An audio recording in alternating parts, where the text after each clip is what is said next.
What's up everybody? My name is Daan and I am a medical doctor and certified psychedelic therapist. Today we're going to talk about the hero's journey as a framework for psychedelic therapy. And this is something that really excites me. Most of you probably are familiar with the hero's journey. But for those of you that are not, here is the simplified version of it. The hero's journey is a common structure of myths and stories that shows up all over the world, going back thousands of years, probably to the very beginning of human civilization. And that goes from Aboriginal stories to Native American myths to ancient Chinese stories and even European fairy tales. And all of these myths and stories follow a very similar structure. And even now, any great movie that you watch generally follows this same structure of the hero's journey. So it is something that is as relevant today as it was in any age. And when you really look at it, it does make a lot of sense, because at its very core, the hero's journey describes how people change. It really is the universal story about personal transformation. It follows a hero who leaves their ordinary world, goes into the unknown, faces challenges, undergoes growth or transformation, and ultimately returns back changed, bringing something of value back to their community. And that's exactly why it works so well as a metaphor for psychedelic therapy. Because psychedelic therapy, of course, follows the same basic structure. You temporarily leave your familiar world behind, enter into the unknown, into a psychedelic experience. You have an experience there which usually involves learning lessons about yourself, and then hopefully you come back changed, taking the lessons back with you into the ordinary world. So, I hope you are as excited about this as I am. Let's get into the 12 stages of the hero's journey, but then from a psychedelic therapy perspective.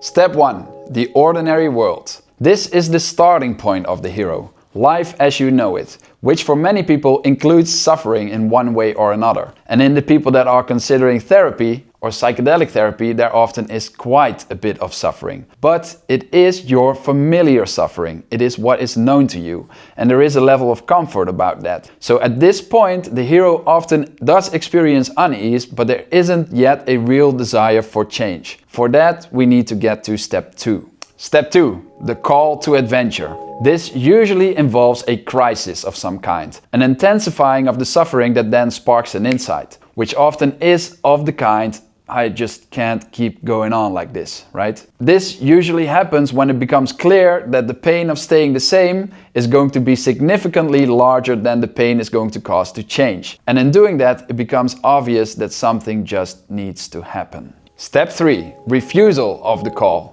Immediately following this comes the refusal, and everyone has this to some extent. This is where resistance creeps in, fear and doubt. Thoughts like, hey, maybe I don't need to change, or at least not right now. Or what if I can't handle it and fail? Or even what if I succeed, right? And in this way, step 1, 2 and 3 can really become a loop where people can get stuck.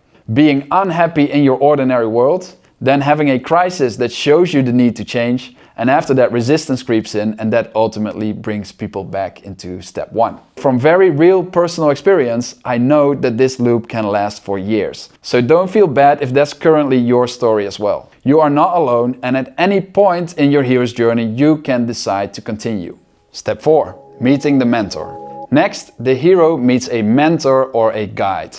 Sometimes the mentor just shows up, like in the saying, when the student is ready, the teacher appears. But other times the hero actively goes looking for somebody that can help. Now the mentor often is a bit of a weirdo, and unfortunately in psychedelic therapy that is no different. But they do have special knowledge and skills, usually from their own hero's journey, that can help the hero figure out the path ahead. The mentor then gives advice, encouragement, and also sometimes tools to help the hero face what is coming. But very, very importantly, the mentor does not solve the problems for the hero. That part is always up to the hero themselves. Now in psychedelic therapy, this is where you connect with your therapist or facilitator. And they then help you prepare for the journey, create a safe space, and offer you insight and support along the way. But very much as in the hero's journey, you are the one that is actually doing it.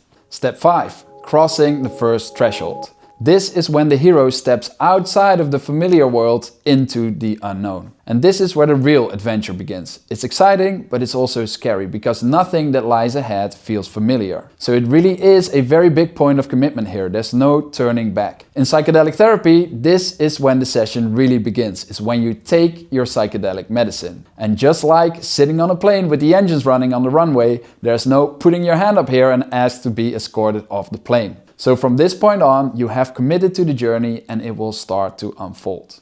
Stage 6. Tests, allies, enemies. This is where the adventure becomes real, and it almost always goes very differently than initially expected. The hero begins to face a series of challenges, and because of that, the hero starts to learn things about themselves, about strengths that they have and also about weaknesses that they need to overcome. And along the way, the hero receives support, both externally by allies that are supporting the hero, but also internally by slowly gaining more and more confidence in their own ability to overcome. Now, here's the parallel with psychedelic therapy. As the psychedelic experience unfolds, your subconscious starts to be revealed to you. And that happens through emotions, through visions and imagery, through memories, body sensations, etc. And through that process of experiencing, you start to learn things about yourself, about your struggles and challenges, but very often also about strengths that you didn't even know that you had.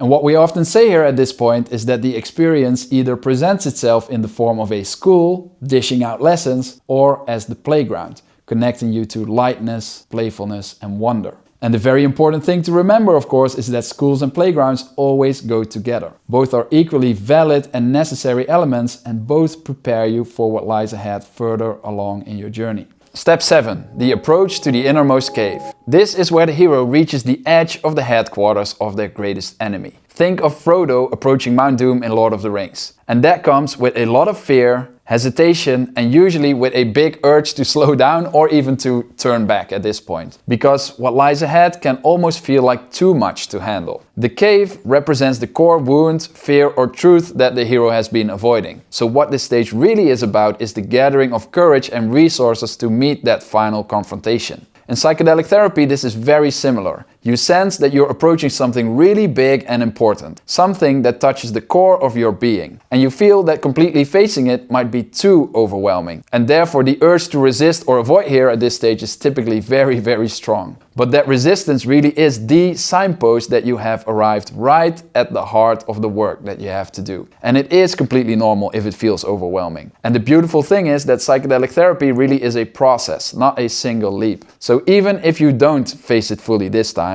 there will always be another opportunity to return and to continue the work later. So it really is a balancing act between moving forward, but also giving yourself the permission to take care of yourself and to maybe not face something when it truly feels like too much in that moment. I myself have fumbled the ball here and chickened out plenty of times at this stage. And what usually happens is that in following experiences, eventually you just end up right at the cave again. That is until you finally decide to take the leap and go on into the next stage. Step 8. The Ordeal, or also called the belly of the whale. This is the confrontation that the hero has been moving toward the whole time. It's where the hero has to face their greatest fear, pain, or truth. And the hero has to risk it all here. It really is a make it or break it kind of moment. And very often, both the hero and the audience don't know whether the hero will make it or not at this point. And in a way, there always will be a death in this stage. Not necessarily a physical one, but definitely the death of an old identity, a core belief, or a way of being. So if you had to point out the major moment of transformation in the hero's journey, this is it, at the ordeal. In psychedelic therapy, this can manifest in many different ways, but it almost always has to do with going into exactly that thing that you have been avoiding. So for example, if you carry years of repressed anger or sadness, it could be finally allowing yourself to fully feel that and to let all of that out. Or if you have a deep existential fear, it could look like fully surrendering into ego death. But whatever it is, it always is very difficult to go through, and often support is needed in that process. So how you know you went through the ordeal is this. You have the feeling of a breakthrough. You feel that something really important has happened. Often, right after, you don't even know what it is exactly, but you do know that something is different now. And this really marks the turning point of the journey. Because from here on, the journey shifts from surviving the ordeal to integrating it and bringing it back into your life. Step 9. The reward.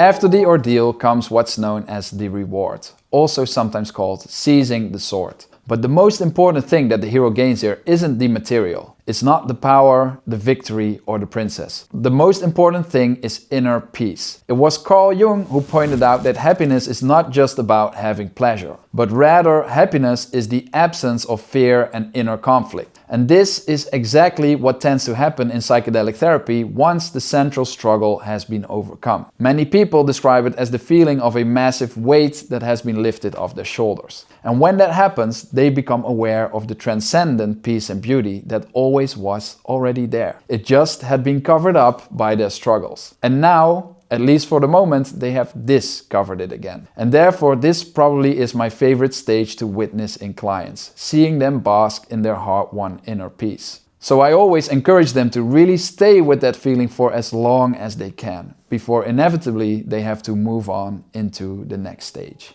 Step 10. The road back. After the ordeal and the reward, the journey isn't over yet. Because even though a very profound inner transformation has taken place, most of the external world has not changed. And therefore, life will still continue to bring its usual challenges. Sometimes it can even feel like the world itself is actively trying to resist the change in you, trying to pull you back into the old familiar patterns. In psychedelic therapy, this is where the integration begins, bringing the insights and inner peace back into your daily reality. And maybe not so surprisingly, this is a sticking point for many people, especially if they've had a very profound experience. The trap can then be to feel, I've got it now and I don't need to do any more work. But what we see time after time is that doing the work here is highly rewarded. The more actively you engage with the experience and the more you align your daily behaviors with the insights that you have gained, the more long-lasting the results become. Step 11. The resurrection. This is the final test of the hero. The moment where the villain that's already been defeated during the ordeal comes back that one final time. Think of the zombie that rises from the grave one last time for that ultimate life or death battle. So this is always a very crucial moment because it's where the hero proves whether they have really changed or whether their transformation was only temporary. In psychedelic therapy, I would say that the resurrection is the most important part of the journey because the resurrection happens in real life. It's when the same old pattern that you were struggling with before comes back. And the question then becomes, will you respond differently this time?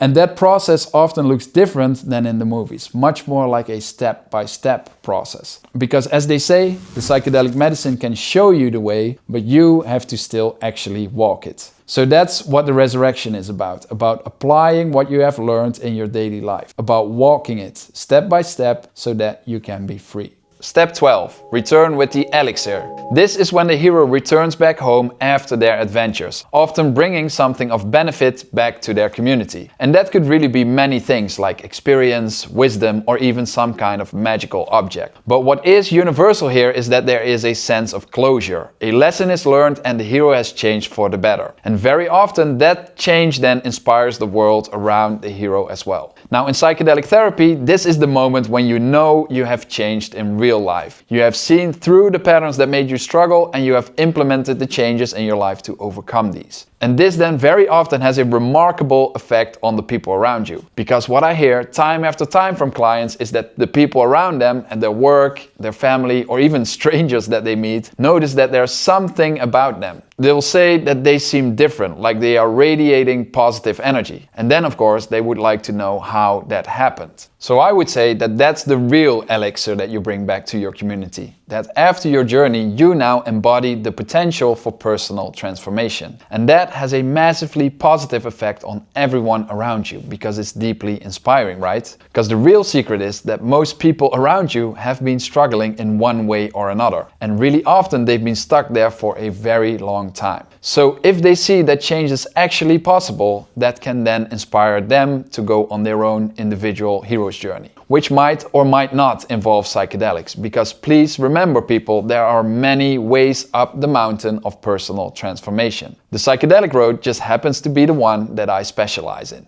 Alright, so those are the 12 steps of the hero's journey as a framework for psychedelic therapy. And as you can see, your healing journey is very much a hero's journey. And my hope is that knowing about these stages can support you in your own individual process. Because if you have a sense of where you are, it often becomes clear what the next step should be. So wherever you find yourself on your journey right now, know that being here, reflecting on all of this already matters greatly. And if you find yourself stuck, very often one of the most effective ways to get things moving along again is simply reaching out for help and getting the right kind of support. Now, if this resonated with you, I would love to hear about your own healing journey in the comments. And if you would like to see more content like this, please subscribe because that would help the channel very much. Thanks for being here, peace, and see you next time.